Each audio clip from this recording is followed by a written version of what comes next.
Every night, millions of people turn off the light, close their eyes, and assume their body is resting. They believe sleep is when everything slows down, when the heart takes a break, when the body enters some kind of maintenance mode that requires nothing from them. That assumption isn't entirely wrong, but it's dangerously incomplete, because between the hours of midnight and 6 in the morning, your cardiovascular system doesn't rest. It shifts into a different operational state, one that most people have never thought about, and one that becomes increasingly vulnerable after a certain age. What happens during those 6 hours can determine whether you wake up the next morning, or whether your heart stops while you're still asleep. This isn't speculation, this is documented physiology, and the patterns that lead to nighttime cardiac events don't begin at midnight. They begin with decisions you made hours earlier, decisions that seemed completely ordinary at the time. Let's trace exactly what's happening inside your body during those silent hours. And more importantly, let's identify the invisible triggers you can change tonight. Your heart doesn't experience night and day the way you do. It doesn't know you've turned off the bedroom light or closed your laptop. What it does recognize is a biological rhythm that has been programmed into your cardiovascular system for your entire life. In a healthy body, nighttime triggers what's called nocturnal dipping. Blood pressure naturally falls by 10 to 20% compared to daytime levels. Heart rate slows, blood vessels relax. It's a form of cardiovascular recovery that happens automatically while you sleep. But after age 60, that automatic system begins to fail. The blood vessels that once expanded easily during the night become stiffer. The hormonal signals that used to regulate blood pressure during sleep become weaker. The body's ability to sense and respond to internal changes becomes less precise, and suddenly the margin for error becomes razor thin. Here's what most people don't realize. During the day, your cardiovascular system has backup mechanisms. It compensates, it adapts. If blood pressure rises unexpectedly, your body has multiple ways to bring it back down. At night, many of those protective systems go offline. Think of it like this. During the day, you're driving with full visibility, functioning brakes, and alert reflexes. At night, you're driving with dimmed headlights, slower reaction time, and fewer safety features active. That's why the hours between midnight and 6 in the morning carry the highest statistical risk for heart attack and stroke in older adults. Not the afternoon, not during exercise, the quiet hours, the hours when no one is monitoring anything. And what determines how dangerous those hours become? The choices you made before going to bed. Let's start with the one that surprises almost everyone. What time did you eat dinner last night? That might seem like an irrelevant question when we're talking about heart health. But timing when you eat, not just what you eat, has a profound effect on what happens to your cardiovascular system during sleep. Imagine eating a full meal at 8 or 9 in the evening, pasta, rice, meat, maybe something fried, then sitting on the couch for an hour, then going to bed. It's a routine millions of people follow every night. And from a cardiac perspective, it's one of the most underestimated stresses your heart can experience. Here's why. When you eat a large meal, your digestive system demands an immediate and substantial increase in blood flow. Your heart has to pump harder. Blood pressure rises, and within 2 to 4 hours after eating triglycerides, the fats circulating in your bloodstream surge dramatically. Now combine that with sleep. Your body is expecting the evening to be a period of winding down. Instead, your cardiovascular system is dealing with an emergency-level workload while simultaneously trying to transition into its nighttime recovery mode. Those two demands compete directly with each other. And for someone over 60 with arteries that are already less flexible and blood vessels that don't dilate as easily, that conflict creates a dangerous situation. Studies have consistently shown that eating within 2 to 3 hours of bedtime is associated with elevated nighttime blood pressure, increased acid reflux that can mimic or trigger cardiac symptoms, and a measurably higher risk of cardiovascular events during sleep. The solution isn't complicated. Finish your main meal by 6 or 7 in the evening whenever possible. If you need to eat later, keep it light, lean protein vegetables, nothing heavy or fried. That simple adjustment gives your heart 3 to 4 hours to complete the work of digestion before you go to sleep. It allows your cardiovascular system to do what it's supposed to do at night: recover. Most people have never connected their dinner schedule with their heart health, but the connection is direct, and it matters more than almost anyone realizes. Now, let's talk about something even more invisible. If you take medication for high blood pressure, and statistically, more than half of people over 60 do, the timing of that medication might be the single most important cardiovascular decision you make every day. And most people have never had a conversation about it with their doctor. Here's what you need to understand. Blood pressure follows a rhythm. In most people, it rises in the morning peaks during the afternoon and falls at night.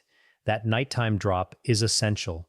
It's when your arteries get a chance to relax, when your heart gets relief from the constant pressure of daytime circulation. But in a significant number of people over 60, that drop never happens. Their blood pressure stays elevated through the night, or it surges during the early morning hours. This condition is called nocturnal hypertension, and it's far more dangerous than daytime high blood pressure. Why? Because while you sleep, your arterial walls are not prepared to withstand sudden pressure spikes. A surge at 3 in the morning affects your arteries very differently than a surge at 3 in the afternoon. It's more likely to rupture vulnerable plaque inside a coronary artery, more likely to trigger a clot, more likely to cause the kind of silent cardiac event that no one sees coming. Now, here's the critical part.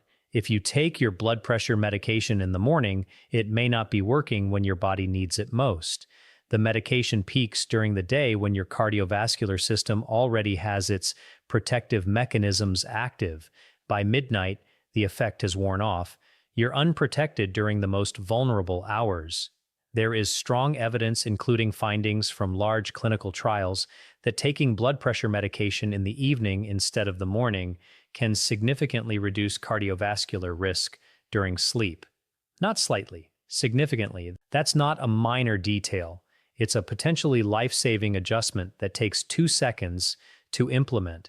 But most people over 60 have never discussed medication timing with their physician. They take their pills in the morning because that's what the bottle says, or because that's what they've always done. If that describes you, have a conversation with your doctor this week. Ask specifically whether your blood pressure medication should be taken in the evening instead. That conversation takes 2 minutes. It could change everything. Now, I want you to think about someone you know who snores. Maybe it's your spouse. Maybe it's a parent. Maybe it's you. That loud rumbling sound during the night. Most people treat it as a joke, an annoyance, something you nudge someone about in bed. But here's what I need you to understand. Snoring, especially loud and irregular snoring, is not harmless. It's often a warning sign of a condition that dramatically increases the risk of heart attack and stroke: sleep apnea. More than 30% of adults over 60 have some form of sleep apnea, but the vast majority have never been diagnosed. They have no idea what's happening to their cardiovascular system every single night. Here's what actually occurs during an apnea episode.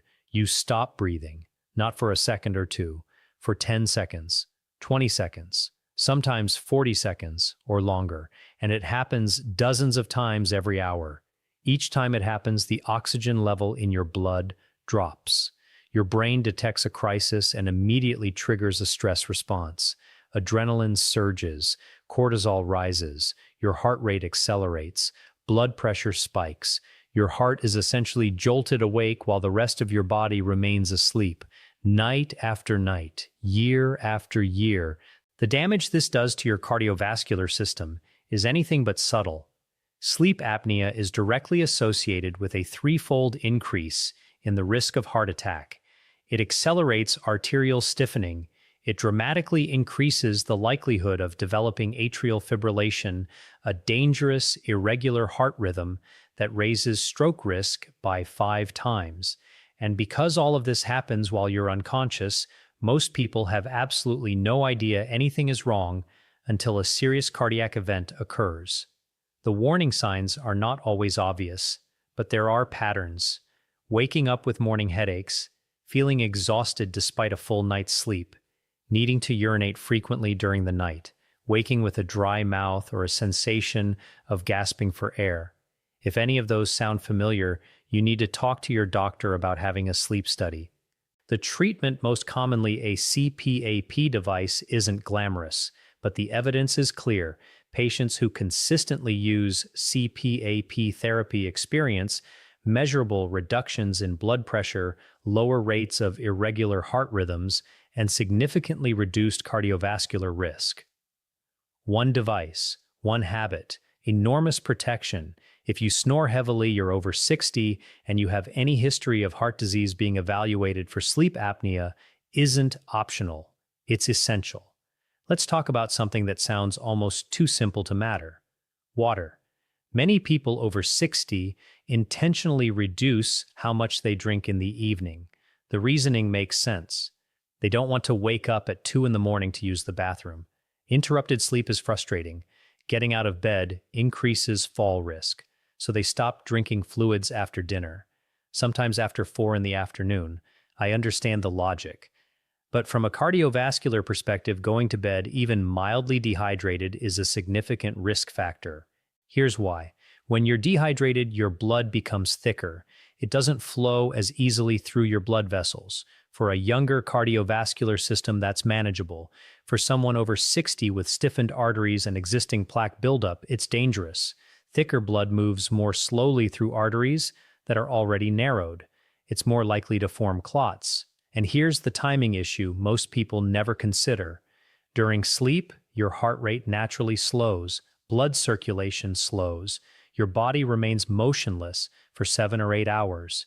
Now combine slower circulation with thicker blood in a body that isn't moving, flowing through arteries that may already be partially blocked. That combination, dehydration, slow heart rate immobility, and arterial disease, is one of the primary reasons heart attacks and strokes occur so frequently during the early morning hours. The solution is remarkably simple. Drink 1 full glass of water before going to bed. Not a large amount, just 8 ounces. That's enough to prevent your blood from becoming unnecessarily thick overnight. Keep another glass on your bedside table. If you wake up feeling thirsty at 2 in the morning, your body is asking for something your heart genuinely needs. You don't have to choose between sleep quality and cardiovascular protection. You just need 1 glass of water. Here's one more factor that almost no one connects with heart health: the temperature of your bedroom. Most people think about comfort, personal preference. They never consider that their cardiovascular system actually performs best within a specific temperature range. Outside that range, your heart works much harder than it should. Let's start with a bedroom that's too warm. When the temperature rises above about 72 degrees Fahrenheit, your body has to work continuously throughout the night to release excess heat. Blood vessels dilate, heart rate stays elevated, you sweat more, which increases fluid loss and brings us right back to the dehydration problem. Perhaps more importantly, your sleep quality declines. You spend less time in deep restorative sleep, the stages where your heart does its most important overnight recovery. Now consider the opposite. A bedroom that's genuinely too cold below about 62 degrees. Cold temperatures cause vasoconstriction. Your blood vessels tighten to preserve core body temperature. As they constrict, blood pressure rises. Your heart has to pump against greater resistance. For someone already living with coronary artery disease or high blood pressure, that increase in nighttime blood pressure is far from trivial. The optimal bedroom temperature for both sleep quality and cardiovascular protection is between 65 and 72 degrees Fahrenheit. Within that range, your body stays in what's called a thermally neutral state. Blood vessels remain relaxed, heart rate stays low and steady, sleep remains deep and restorative. One thermostat adjustment, real protection. Everything I've described might sound like a long list of things to worry about, but I want you to see it differently. When you put these habits together, what you actually have is a simple evening routine that protects your heart during the most vulnerable hours of the night. Here's what it looks like. Between 6 and 7 in the evening, eat your main meal. Balanced portions. Lean protein vegetables, moderate carbohydrates. Nothing extreme. Just a reasonable dinner at a reasonable hour. Around 7, focus on hydration and medications. If you haven't specifically discussed medication timing with your doctor, this is your reminder to have that conversation. For many people, taking blood pressure medication in the evening provides significantly greater protection. Between 8 and 9, wind down. Take a gentle walk, read, have a calm conversation, step away from screens, give your nervous system time to transition. By 9, prepare your bedroom. Adjust the thermostat. Place a glass of water on your bedside table. These tasks take 90 seconds. By 10, you should be in bed. And here's one final detail. If you snore, try sleeping on your side instead of your back. Sleeping on your back dramatically worsens airway obstruction. Simply changing position can reduce apnea episodes while you arrange for a formal evaluation. Dinner by 7, water and medications around 7, a calm evening until 9, bedroom prepared by 9, in bed by 10, sleeping on your side. The science behind this routine is not debatable. The real question is whether you'll actually follow it. And that's a question only you can answer. I want to speak honestly for a moment. I've seen what happens when people don't know this information. I've seen the cardiac events that occur at 3 in the morning, the blood clots that form silently during sleep, the families who had no idea anything was wrong when they said goodnight just hours earlier. And in case after case, the contributing factors were not mysterious. A late dinner, a missed medication, chronic dehydration, a bedroom that was too warm, an airway that had been collapsing for years while everyone assumed the snoring was harmless. These are not rare risk factors. They're simply the background noise of millions of ordinary evenings. But that background noise, repeated night after night, can eventually become the heart attack no one saw coming. Most cardiovascular damage doesn't happen because of bad luck. It happens because of missing information the patient simply never received. Now you have that information. The question is what you'll do with it. Not next week, not after your next doctor's appointment, tonight. Let's bring everything together. 5 habits, 5 solutions. First, finish your main meal by 6 or 7 in the evening. Just a sensible dinner at a sensible hour. Second, talk to your doctor about medication timing. Ask whether taking blood pressure medication in the evening would be appropriate for you. Third, if you snore or wake up exhausted, get evaluated for sleep apnea. After 60, this isn't optional. Fourth, drink 1 glass of water before bed. Keep another on your bedside table. Fifth, keep your bedroom between 65 and 72 degrees. Which of these habits do you recognize in yourself? I genuinely appreciate your answer in the comments below. Most people recognize at least 2 or 3, and if you do, you're not alone. The difference is that now you know what to do about it. If you found this helpful, share it. There's almost certainly someone in your life, a spouse, a sibling, a close friend over 60 who has never connected their nightly routine with the health of their heart. Send this to them. Take care of your heart. It's been working for you every minute of every day and every night of your entire life. Give it the conditions it needs to keep working for many more years. One final note. Everything I've shared is general medical information based on current cardiovascular research. It's not a substitute for personalized medical care. Before changing your medication schedule, consult your physician. That's not a legal disclaimer. It's sincere advice from someone who hopes you'll still be here 10 years from now. Sleep well, and starting tonight, take good care of yourself.